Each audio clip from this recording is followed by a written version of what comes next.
BRK ప్రేక్షకులందరికీ స్వాగతం సుస్వాగతం. అందరికీ నమస్కారం. నేను మీ యాంకర్ ఫాతిమా.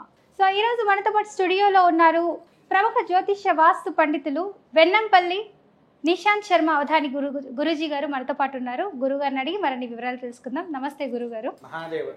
గురుగారు, ఈ జూన్ మాసంలో కుంభరాశి వారికి ఏ విధంగా ఉండబోతుంది? కుంభరాశి వారికి తల్లి కాస్తంత పర్వాలేదు అని చెప్పవచ్చు. అంతే, కాస్తంత పర్వాలేదు అని అంటే యావరేజ్ అంటారా? యావరేజ్. ఎందుకు అని అంటే అనుకున్న స్థితిగతులు వీళ్ళకు అంటే వారు ఒకటి ఊహిస్తారు, కాకపోతే ఇంకొకటి జరుగుతూ ఉంటుంది. అయ్యో, ఒకటి ఊహిస్తారు, ఇంకొకటి జరుగుతూ ఉంటుంది. తర్వాత రెండవది కూడా ఏంటి అని అంటే ఈ యొక్క కుంభరాశిలో పుట్టినటువంటి వారికి కాస్తంత మెదడు అనేది మందగిస్తూ ఉంటుంది. అంటే మనము చెప్పింది సరిగ్గా అర్థం చేసుకోలేక కంగారు పడి అటు ఇటుగా చేసేస్తూ ఉంటారు. కంగారు మొదలు పుట్టాకనే కుంభరాశి పుట్టింది అని కూడా చెప్పవచ్చు. ఈ మాసంలో వారి పరిస్థితి అలా ఉంటుంది. అయితే ఇక్కడ ఏంటి అని అంటే ఈ కుంభరాశిలో ఉండేటువంటి వారు మొదలు తల్లి సలహా తీసుకోవడం చాలా అత్యంత అవసరమైంది. తల్లి యొక్క సలహా తీసుకోవడము ఎంతో అవసరమైంది. ఆ తల్లి యొక్క మాటల వల్లనే కుంభరాశి వారికి ఒక యోగ్యత అనేటువంటిది వస్తుంది. ఇంకొకటి, తన బలము తానుకు తెలవకుండానే వదిలేస్తూ ఉంటాడు. పక్క వాళ్ళు పొడుస్తూ ఉండాలి వాళ్ళను. పక్క వాళ్ళు ఈ పరిచయ అని ఒక పుల్లు లెక్క ముళ్ళు ఉంటుంది కదా, ముళ్ళ లెక్క వాడిని పొడుస్తూ ఉంటేనే వాడు ఆ పని చేయడానికి పోతూ ఉండాలి, లేకపోతే పోడు.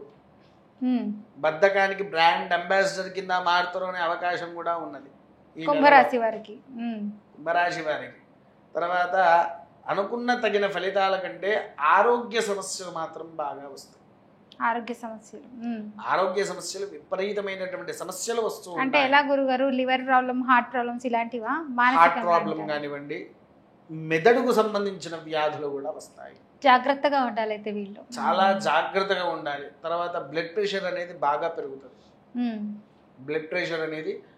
పెరుగుతుంది. రాజకీయంలో ఉండే వారికి అయితే మొదలుగా గుండె సమస్యలు వస్తాయి.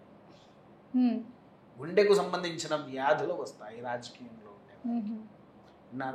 కాకపోతే ఏంటంటే ఆచి తూచి ప్రతి ఒక్క నిమిషాన్ని వీళ్ళు చాలా జాగ్రత్తగా వ్యవహరించాలి రాజకీయంలో ఉండేవారికి. ఒక రాజకీయమనే కాదు తల్లి, రాజకీయంలో, సైనిక రంగంలో, పోలీసు శాఖ వారు, వీళ్ళ ముగ్గురికి సమానమైన పద్ధతిలో ఉంది. ఉన్నది.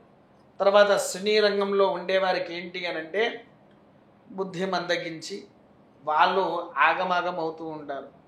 అంటే ఒకటి చేయాల్సిందే ఒకటి చేస్తూ ఉంటారు వాళ్ళు. ఫర్ ఎగ్జాంపుల్ ఇక్కడ ఈ డైలాగ్ చెప్పాలంటే వాళ్ళు ఇంకో డైలాగ్ చెప్పే అవకాశాలు ఉన్నాయి. దానివల్ల వచ్చినటువంటి యొక్క ఫలితాన్ని ఆగిపోతుంది వారికి. విన్నారా? రైతులకు, రైతు సోదరులకు, వైద్య శాఖకు ఒకటే స్థితిగతులు, అత్యంత అద్భుత ఫలితాన్ని ఉంటుంది. అమోఘమైనటువంటి ఫలితాలను కూడా వీళ్ళు పొందుతూ ఉంటారు. విన్నారా?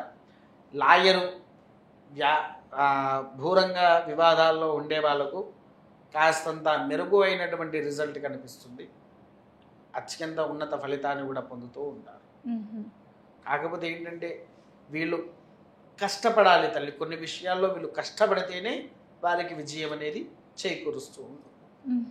మరి ఇప్పుడు మీరు చెప్పినట్టు ఆరోగ్య సమస్యలు ఇలాంటివన్నీ వస్తాయంటున్నారు. ఎలాంటి పరిహారాలు చేసుకుంటే ఈ రాశి వారు బాగుంటుంది గురుగారు? ఈ కుంభరాశి వారు ఏంటంటే ప్రతి మంగళవారం రోజున హనుమంతుల వారికి పూజాధికాలు గావించాలి, చందన సేవ నర్పించాలి. చందన సేవ అర్పించిన తర్వాత శివాలయానికి వెళ్ళి శివుడికి కుంకుమ జలముతోనే పసుపు జలముతో, పసుపు నీళ్లు కుంకుమ నీళ్లతో స్వామివారికి అభిషేకం చేయించాలి. రోగకారకుడైనటువంటి కుజుడి యొక్క అనుగ్రహాన్ని పొందడానికి నవగ్రహాలకు ప్రదక్షిణ చేయాలి. విన్నారా? ప్రదక్షిణ చేసిన తర్వాత అత్యంత ఇంకా ఫలితము వీళ్ళకు కావాలి అని అంటే సుబ్రహ్మణ్యేశ్వర స్వామి వారి ఆరాధన చేయడం, ప్రతి మంగళవారం సుబ్రహ్మణ్యానికి అభిషేకం చేయడం వలన వాళ్ళకు వచ్చేటువంటి తత్వాధిక దోషాలు ఏదున్నా పూర్తి నివారణ అనేది జరుగుతూ ఉంటుంది. చాలా చక్కగా చెప్పారు గురుగారు. ధన్యవాదాలు.